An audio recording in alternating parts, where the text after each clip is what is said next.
구약 성경에 보면 제사 제도가 나오고 성막이 나오고 율법이 나오고 언약이 나오고 이 모든 것들, 이런 것들은 다 예수 그리스도에 대한 그림자요 모형이라고 얘기를 하고 있어요.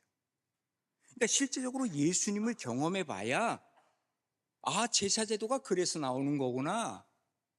어떻게 해서 성막이 그렇게 이루어졌구나 하는 우리의 경험이 나오게 된다, 그 말이에요. 그러니까 다시 말해서 예수 그리스도를 통해서 예수 그리스도를 경험해야 우리가 우리 신앙의 완전함을 경험해 갈 수 있다는 것을 얘기하고 있는 것입니다. 구약은 예수 그리스도를 통해서 보면 확실하게 보여집니다. 그렇다면 과연 예수님은 어떤 분이신가? 오늘 성경은 그것을 얘기를 해주고 있습니다. 첫 번째로 예수님은 완전하고 완벽한 성소라고 얘기를 하고 있습니다. 오늘 본문 23절에 보시면 그러므로 하늘에 있는 것들의 모형은, 지금 하늘에 있는 것들의 모형이라고 하는 것은 성막을 얘기를 하고 있거든요. 그런데 이런 것들로서, 이런 것들이라고 하는 것은 제사, 다시 말해서 양을 잡고 소를 잡고 하는 그 바로 앞에 나온 그런 얘기인데, 우리 그건 읽진 않았지만 아무튼 이런 것들로 정결하게 할 필요가 있었으나 그랬어요. 그러니까 하늘에 있는 모형들, 다시 말해서 성막에 있는 모든 것들은 제사 제도를 위해서, 제사 제도를 통해서 정결하게 할 필요가 있었지만, 하늘에 있는 그것들은 이런 것들보다 더 좋은 제물로 할지니라. 하늘에 있는 그것들이라고 하는 것은 바로 하늘나라의 것들, 하나님의 진정한 제사, 진정한 성막, 이런 것들은 더 좋은 제물로 해야만 한다.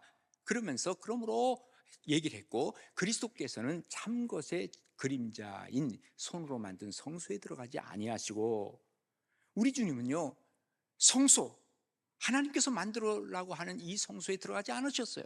바로 그 하늘에 직접 들어가셔서 이제 우리를 위하여 하나님 앞에 나타나셨다라고 얘기를 하고 있습니다. 자, 설명을 하면 그렇습니다. 하나님께서 출애굽을 하면서 이스라엘 백성들에게 뭐를 지으라고 하냐면 성막을 지으라고 했습니다. 근데 이 성소는 다 누구를 상징하고 있냐면 예수님을 상징하고 있어요. 예수님이 나는 세상의 빛이라, 빛이 있죠. 그리고 나는 세상 너희를 위한 떡이라, 여기 떡이 있죠. 그리고 하나님 앞에 중보자라, 그래서 요 세 가지가 바로 지성소에 있는 게 예수님을 상징하고 있는 것입니다. 그 다음에 이 휘장을 사이에 두고 지성소가 있습니다. 지성소에도 세 가지가 있는데 바로 뭐냐면 하나님이 만들어 주신 법궤가 있고, 또 아론의 쌍난 지팡이가 있고, 그리고 만나 항아리가 있습니다. 이 지성소에 있는 것은 하나님이 직접 만들어 주신 거거든요. 이걸 보관하라고 하는 거예요. 그러니까 이 성소와 지성소는 한마디로 얘기하면 뭐냐? 이것은 예수 그리스도를 상징하고 있다, 그 말입니다. 그런데 거기서 이제 구약의 사람들은, 이스라엘 사람들은 제사함을 받게 되고 제사함을 경험하게 되고 자기들의 문제를 해결하게 되고, 그리고 거기서 하나님을 만나게 되었다라고 하는 얘기입니다. 그러면 예수님 이후에는 어떠냐? 예수님 이후에는 이 성막이 의미가 없었습니다. 성소가 의미가 없습니다. 왜? 그것은 모형이요 그림자였습니다. 이제 예수님이 직접 우리에게 보여주셔서 예수님을 통해서 하나님께 나아가게 되고, 예수님을 통해서 우리의 문제가 해결되게 되고, 예수님을 통해서 구원을 얻게 되고, 예수님을 통해서 하나님을 만나게 된 것을 우리에게 말씀해 주고 있는 것이죠. 그래서 히브리서 10장 19절에 보면 그러므로 형제들아, 우리가 예수의 피를 힘입어서 성소에 들어갈 담력을 얻었나니, 옛날에는 성소에 아무나 못 들어갔어요. 제사장, 그리고 대제사장은 1년에 한 번씩 7월 10일 대속죄일만 들어갈 수 있었거든요. 근데 우리는 이제부터 이 성소에 들어갈 담력을 얻게 되었어. 누구나 들어갈 수 있게 되었어요. 바로 그 길은 우리를 위하여 휘장 가운데서 열어놓으신 새로운 살 길인데, 그 휘장은 곧 주님의 육체가 찢어졌어요. 언제? 예수님이 죽으심으로 말미암아, 그래서 어느 누구나 다 들어갈 수 있도록 만들어 주셨다. 그러니 그 성소가 바로 누구다? 예수 그리스도, 완벽한 성소이신 예수 그리스도가 우리에게 오셨다는 것을 얘기하고 있는 것이죠. 예전에 구약 시대에는 성소를 통해서만 하나님께로 갔지만, 이제는 성소가 아니라 그전엔 보여야만 됐지만 이제는 보이지 아니하는 예수 그리스도를 통해서 하나님께로 가게 되었다는 거죠. 고린도전서 13장 11절에 뭐라 그럽니까? 내가 어렸을 때는요, 말하는 것이 다 어린아이와 같고 깨닫는 것이 어린아이와 같고 생각하는 것이 다 어린아이와 같았어요. 그렇죠, 다 그렇죠. 그런데 장성한 사람이 되어서는 어린아이의 것을 다 버리게 되는 거예요. 이렇듯이 옛날에 성소를 하나님께서 만들어 주셨는데 손으로 만든 성소, 이제는 그것이 필요 없게 되었다는 거예요. 이건 어린아이 때 보아야만 했거든요. 우리가 예수 그리스도를 만나는 그 순간부터 바뀌어지는 게 하나 있습니다. 이게 완전하신 성소이신 예수 그리스도께서 우리에게 오셨기 때문에 변화되는 게 있는데, 뭐가 변화되느냐? 가치관 자체가 변화되기 시작하는 거예요. 이전에는 내가 돈 생기는 것이라면 내가 뭐든지 찾아갔습니다. 이전에 내가 명예가 있다고 하면, 그리고 지위가 있다면 그거 찾아가서 내가 막합정서 그걸 어떻게 해서라도 내 것으로 만들려고 했습니다. 그런데 예수 그리스도가 오시고 나니까 그게 본질이 아니더라고. 인간의 정말 인생의 본질이라고 하는 것은 영원한 것을 찾게 되더라, 그 말입니다. 이게 뭘 얘기를 합니까? 우리가 그만큼 성장해 가고 있고 성숙해 가고 있고 예수 그리스도 앞에 우리가 진정한 본질을 찾게 되었다는 것을 얘기하고 있는 것이죠. 그래서 사도 바울은 빌립보서 3장에 뭐라고 얘기를 하고 있습니까? 무엇이든지 내게 유익하던 것이 있어. 그런데 이런 것들을 내가 그리스도를 위하여 다 해로 여길 뿐더러, 또한 모든 것을 해로 여기는 것은 내 주 그리스도 예수를 아는 지식이 가장 너무나 고상하기 때문이야. 정말 예수 그리스도를 아는 것 이상의 어떤 것이 없어. 내가 그전에 갖고 있던 모든 것들 다 버릴 수 있어. 그러나 예수 그리스도를 아는 이 지식이 가장 고상하고 귀한 것이야. 이렇게 얘기를 하면서 내가 그를 위하여 모든 것을 다 잃어버리고 나머지 모든 것은 다 배설물처럼 여기는 것은 내가 그리스도를 얻고 그 안에서 내가 발견되려 합니다. 내가 가진 의는 율법에서 난 것이 아니야. 그리고 오직 그리스도로 말미암은 것인데, 곧 믿음으로 하나님께로부터 난 의. 나는 이것을 지금 붙잡고 있다라고 사도 바울은 고백하고 있는 것입니다. 그렇습니다. 우리가 정말 예수님을 알게 되면 나의 모든 가치관이 변화가 되고 나의 모든 삶의 방법이, 삶의 방향이 달라진다고 하는 것을 얘기하고 있는 것이죠. 예전에 보이던 성소, 그것을 찾았던 사람이 이제는 보이지 아니하는 예수 그리스도 모형, 그림자가 이제 실체가 나에게 오니까 세상이 바뀌어지기 시작하더라, 그 말이에요. 한마디로 말해서 성소는 뭡니까? 모델하우스입니다. 조감도입니다. 우리가 여기서는 살아갈 수 없습니다. 거기 물도 아직 나오질 않아요. 그냥 모형으로 만들어 놓은 것입니다. 진짜 집이 생기기 시작하면 모형은 다 언젠가 다 부숴버리고 말더라고요. 예전에는 언약궤가 어떤 존재였습니까? 승리의 상징입니다. 평화의 상징입니다. 번영의 상징입니다. 쉼의 상징입니다. 그렇죠, 분명해요. 그리고 실제적으로 상징 정도가 아니라 구약시대에는 그것이 파워 그 자체였습니다. 근데 만약에 이것을 지금 발견한다면 어떨까? 제가 생각하건대는요, 아무것도 아니야. 상작각이야, 상작각. 예? 아무런 힘도 발견할 수 없을 것입니다. 예전엔 거기 하나님이 계셨습니다. 그러나 지금은 그렇지 않습니다. 왜? 예수 그리스도께서 우리에게 오셨기 때문에. 이제는 그 모형은 다 없어져 버리고 실제가 우리에게 오셨기 때문에 이 실제적 성소, 완전한 성소를 우리는 찾아야 중요한 능력, 힘, 그것이 바로 예수 그리스도에게서 나오는 줄로 분명히 믿습니다. 히브리서 8장 1절에 보면 지금 우리가 하는 말의 요점이 뭔지 아세요? 여러분, 지금까지 들은 말의 요점이 뭐냐? 이러한 대제사장이 우리에게 있다는 것이라. 그는 하늘에서 지극히 크신 이의 보좌 우편에 앉으셨는데요, 성소와 참 장막에서 섬기는 이십니다. 그리고 이 장막은 주께서 세우신 것이요 사람이 세운 것이 아니라는 거예요. 그러니까 예전에 있었던 그 장막, 성막, 그리고 성전, 그것은 별로 의미가 없고 지금 새로운 성전 예수 그리스도가 우리 가운데 오셔서 그 대제사장이신 예수 그리스도, 그분이 바로 우리에게 능력이 되고 우리의 가치관을 바꿔주시고 우리를 새롭게 만드시는 분이라는 것을 말씀해주고 있는 것이죠. 그래서 히브리서 4장 16절에 보면 그러므로 우리는 긍휼하심을 받고 때를 따라 돕는 은혜를 얻기 위하여 은혜의 보좌 앞에 어떻게 해요? 담대히 나아갈 것이니라. 그래서 여러분들이 오늘 이 자리에 오신 것 아닙니까? 주님 앞에서 우리가 예수 그리스도가 가장 귀한 그분이시기에 우리의 가치관을 그분에게 새롭게 만들고, 그리고 예수 그리스도를 통해서 세상을 바라보고 예수 그리스도를 통해서 우리의 인생을 다시 한번 확인해가는 복된 그러한 그리스도인들, 그 그리스도인이 여러분과 저와 그리고 우리 모두가 되기를 주님의 이름으로 축복합니다. 그 다음에 예수 그리스도는 어떤 분인가? 완전한 제사를 드리신 분이라고 얘기를 할 수 있죠. 오늘 본문 25절에 보시면 대제사장이 해마다 다른 것의 피로써 성소에 들어가는 것 같이, 이건 무슨 말입니까?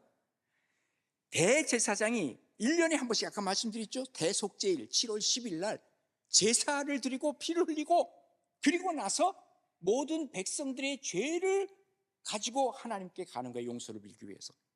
그런데 그 지성소에 들어가서 나오면 되는데 시간이 되어서 안 나오면 어떻게 한 거예요? 하나님께서는 그의 죄를 용서하지 않은 거예요.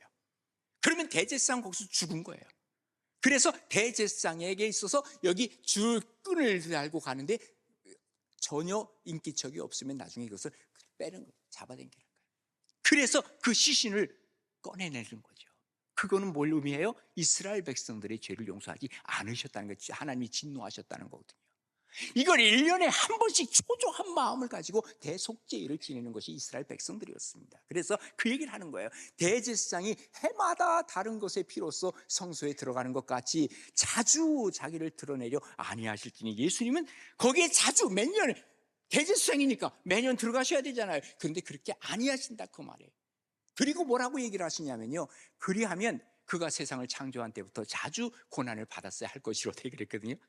예수님이 그럼 매년 한 번씩 십자가 죽으셔야 되나? 예? 그거 아니라고 말이에요. 이제 자기를 단번에, 단번에, 한 번에, once for all이라는 말을 썼어요. 그러니까 한 번에 이 모든 게 끝났어. 그래서 제물로 드려서 죄를 없이 하시려고 세상 끝에 나타나셨느니라. 그러니까 예수님의 제사는 2번, 3번 할 필요가 없다는 거예요. 완벽한 제사를 주님이 드리신 거예요. 더 이상 이 제사를 드릴 이유가 없어요. 하나님의 앞에서는 완전한 제사를 드린 거예요. 자, 인류가 왜 제사를 드려야 되느냐? 이유를 아시죠? 아담과 하와로부터 죄를 범했어요. 그리고 하나님께서는 이 죄의 문제를 해결하기 위해서는 어떻게 하라 그랬어요? 제사를 드리라는 거예요.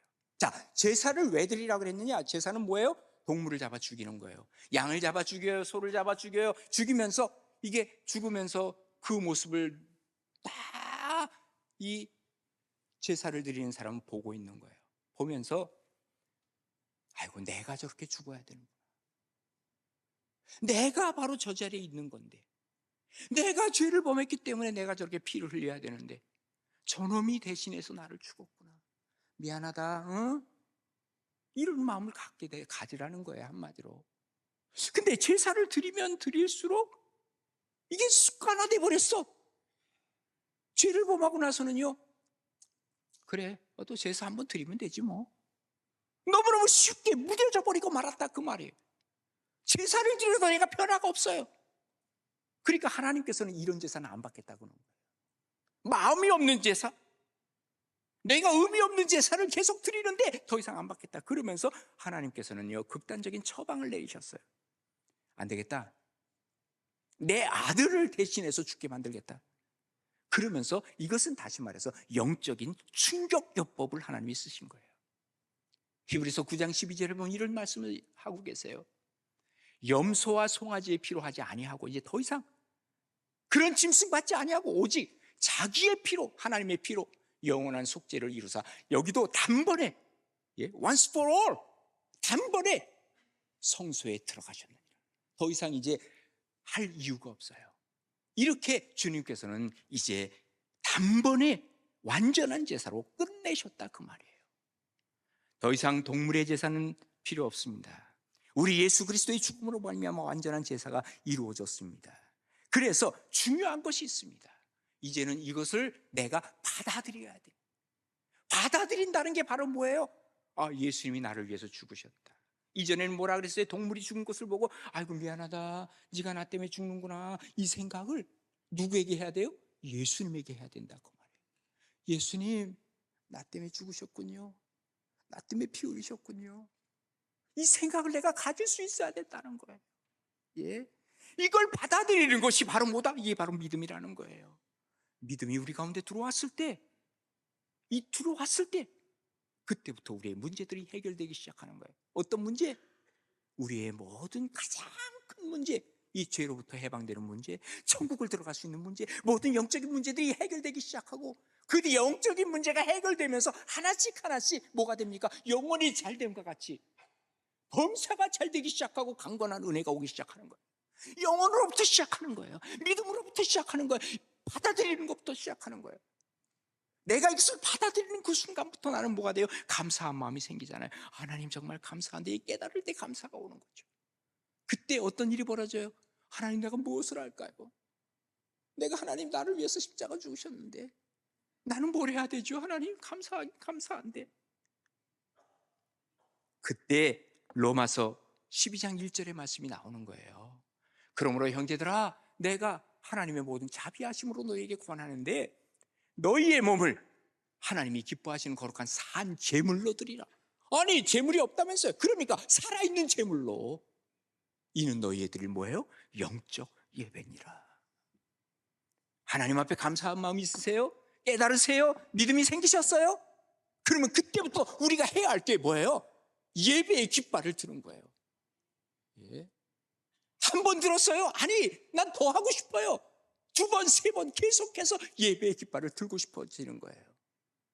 그래서 우리가 한 번 예배 드린 사람은 그 다음에 하나님의 은혜로 또 다른 예배를 드리고 싶고, 또 다른 예배를 드리고 싶고, 계속해서 이 예배가 우리 가운데 계속해서 몰려오는 것이죠.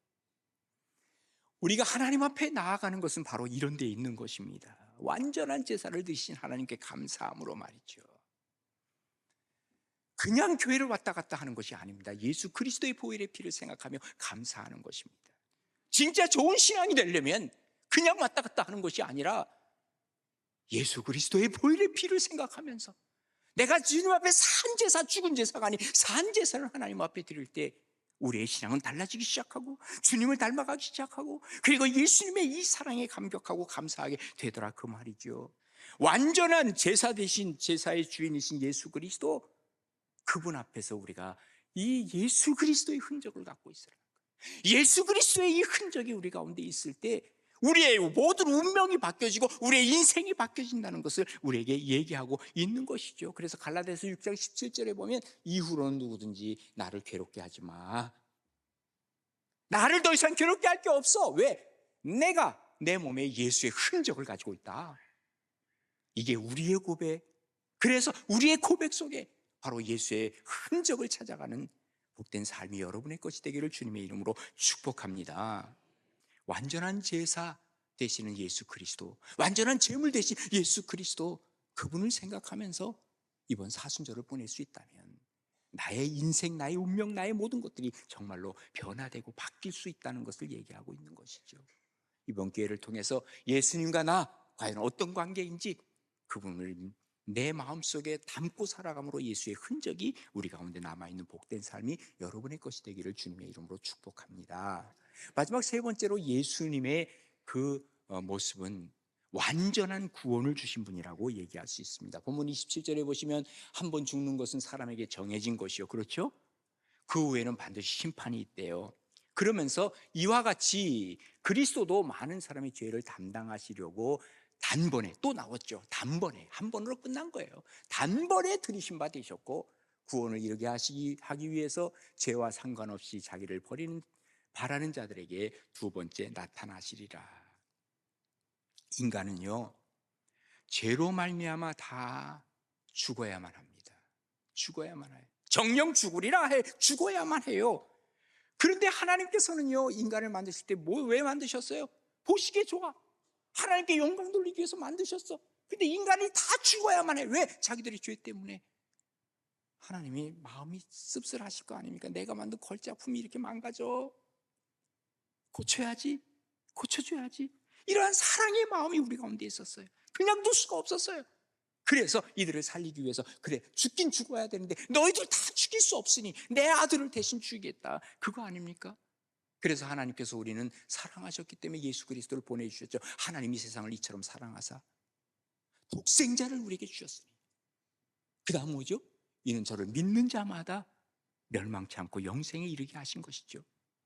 예수 그리스도의 십자가가 완전한 구원이라고 하는 것을 우리에게 보여주시는 것이죠. 그러나 이것도 역시 믿음으로 받지 아니하면 내게는 아무런 완전함이 없어요. 최고로 확실한 일은 우리가 하나님 앞에 믿음으로 받아들이는 거예요. 그런데 우리가 확실한 것도 안 받아들여. 예를 들면 오늘 있는 말씀대로 한 번 사람이 죽는 것은 사람에게 정해진 거거든요. 여러분 누구나 다 죽는 거 아세요? 죽는 것은 확실합니다. 그런데 인간이 죽는 것이 확실한데 지구촌에서요 똑딱 여기 1초에 2명씩 죽어간다 그러잖아요. 다 죽는데 이 죽음에 대한 준비를 할 생각은 안 해요. 내일 죽을 환자에게도 당신 내일 죽습니다 얘기할 사람 쉽지 않아요. 저희 어머니가요 병원에 가니까 췌장암이라 그래. 그러면서 의사가 저한테 뭐라면 3개월 이상 살 수가 없습니다 그래요. 아무리 어떤 경우라도 3개월 이상 살 수가 없다는 거예요. 와, 처음에 말씀드리기가 너무너무 어렵더라고요. 처음에 말씀 못 드렸어요. 그러다가 기도하면서 어머니에게 말씀드리니까 어머니가 그것을 받아들이시더라고요. 믿음이 있으니까, 이미 준비가 돼 있으셨으니까 이걸 받아들이시는 거죠. 어떻게 받아들일 수 있습니까? 죽음이 끝이 아니기 때문에 우리가 이것을 받아들일 수 있는 거예요. 만약에 죽음이 끝이라고 한다면 우리가 이 세상 누릴 거 다 누리고 살지 뭘 그래요? 예? 여기 뭐하러 여기 앉아 있어요? 좀 더 재미있고 좀 더 편안하고 좀 더 즐길 만한 거로 찾아 나가지. 그렇다면 이 세상에서 정말 가장 불쌍한 사람 중에 한 사람이 누굴까요? 예수님이에요. 33살에 이미 돌아가셨어요. 그러나 예수님은 불쌍한 분이 아닙니다. 예수님은 실패한 인생이 아닙니다. 우리를 구원하시기 위해서 모든 것을 주셨습니다. 천국 가는 사람의 공통점이 있습니다. 예수를 믿기 때문이요, 예수님을 받아들였기 때문입니다. 완전한 구원을 이뤘습니다. 지옥 가는 사람의 공통점이 있습니다. 뭡니까? 이것은 100% 주님을 받아들이지 않았던 사람입니다. 준비해야 됩니다. 그날이 오기 전에 준비해야 됩니다. 오면 끝납니다. 전도서 12장 7절에 보면 이렇게 기록을 하고 있습니다. 흙은 여전히 흙의 땅으로 돌아가는 거예요. 왜? 우리가 흙으로 만들어졌잖아요. 하나님이 흙으로 빚으셨잖아요. 이 흙은 흙으로 돌아가지만 그러나 그것을 주신 하나님께로 우리가 돌아가는 거예요. 영은 글로 돌아가는 거예요. 그렇기 때문에 죽기 전에 기억하라는 거예요. 그래야 우리가 천국에 이르게 된다는 거예요. 뭘 기억하는 거예요? 완벽한 구원을 주신 예수 그리스도를 기억하라고 하는 것이죠. 어리석은 사람들은 어떻게 살아가는지 아십니까? 예수님 하신 말씀을 빌려볼까요? 누가복음 12장에 보면 예수님이 이렇게 말씀하세요. 또 내가 내 영혼에게 이르되, 지금 어리석은 사람을 얘기하고 있습니다. 영혼아, 여러 해 쓸 물건을 많이 쌓아두었다. 나 돈 많이 벌어뒀다. 자, 평안히 쉬고 먹고 마시고 즐기자. 돈 있는 사람입니다. 난 그런 돈도 없어서 뭐. 그러지만 하나님은 이르시되, 어리석은 자요, 오늘 밤에 내 영혼을 도로 찾으리니. 그러면 내가 준비한 것이 누구의 것이 되겠느냐? 우리 아이들 거 되겠죠. 2 이상만 되더라도 재산 남기지 마세요. 그것 때문에 싸움합니다. 그것 때문에 불화일으킵니다. 그런데 그것을 놔두고 죽으려고 그래. 자녀들 다 망가뜨리려는 사람들이 얼마나 많아. 죽은 다음에 뭐 어찌를 싸우고는 어떡하든 마음대로 해. 그러려면 놔두시든지. 하나님이 뭐라 그래요? 어리석은 자요, 오늘 밤에 내 영혼을 도로 찾으리니. 그러면 내 준비한 것이 누구의 것이 되겠느냐 하셨으니 자기를 위하여 재물을 쌓아두고 하나님에 대해서 부여하지 못한 자가 다 이와 같을 것이라고 말씀하고 계시는 것이죠. 우리가 무엇 때문에 살 것인가, 왜 사는 것인가 분명히 알고 살아야죠. 예수 그리스도의 완전한 구원을 주신 주님께 나아가면 불완전한 우리를 완전케 하신다는 것을 믿으시는 여러분 되시기를 바랍니다. 우리는 부족합니다. 그러나 예수 그리스도의 구원은 완전합니다. 그래서 오늘 본문 28절에 말씀하시는 겁니다. 이와 같이 그리스도도 많은 사람의 죄를 담당하시려고 단번에 들이신 바 되었고, 구원에 이르게 하기 위하여 죄와 상관없이 자기를 바라는 자들에게 2번째 나타나시리라. 2번째 언제 나타나실까요? 예수님이 내가 살아있는 동안에 나타나시면 우리가 2번째 예수님의 재림을 볼 것이고, 우리가 죽은 다음에 본다면 우리가 천국에서 예수님을 볼 것이고, 2번째 예수님을 분명히 만나게 될 날을 우리가 보게 될 줄로 믿습니다. 주님 앞에서 우리가 자꾸 보여드려야 돼. 이게 바로 예배 아닙니까? 우리가 하나님 앞에서 완전한 구원을 이루신 하나님, 오늘도 완전한 구원을 이루신 그분 앞에 내가 무릎 꿇고 기도하며 예배드리며 그리고 나의 모든 것을 주님 앞에 드릴 수 있습니다 하는 고백을 통해서 새로운 역사를 써나가시는 복된 여러분 되시기를 주님의 이름으로 축복합니다.